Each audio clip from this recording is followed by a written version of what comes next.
So, as you can see mga kamagic, bisa namin sa cave, gadala-dala gid gyapon mi og shoulder bag nga naman. Nga nakaha.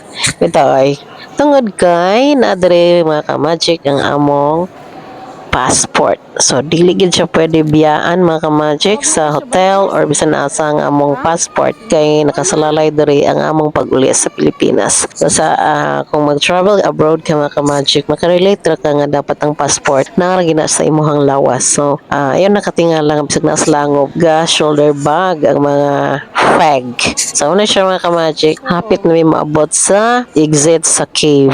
So, as you can see, di ba luwag kay siya. Napod siya specific agyanan ang mga tourists, mga ka-magic. So, dali nga part, amo nang gilukat ang among picture, kinagpa-picture man mi dito sa ubos mga ka-magic.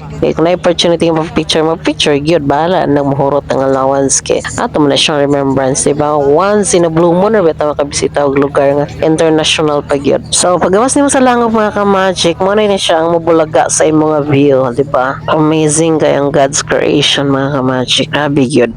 So, marklay na ta, hinahinay pa ubos. Paingon na pod mi dani mga ka-magic sa venue kung diin. Magpili ka kung asa ka mag-bamboo boat ba ka or mag-kayak. So ako, duha mi sa grupo mga ka-magic. Ang gipili na mo ang kayaking. Kay mas ano man siya, adventure, diba? Ang kanang kinalanjig ka magsagwan para makaabot ka sa imong destination. So, ano siya mga ka-magic? Baklay sa shore, padulong sa amo ang ship.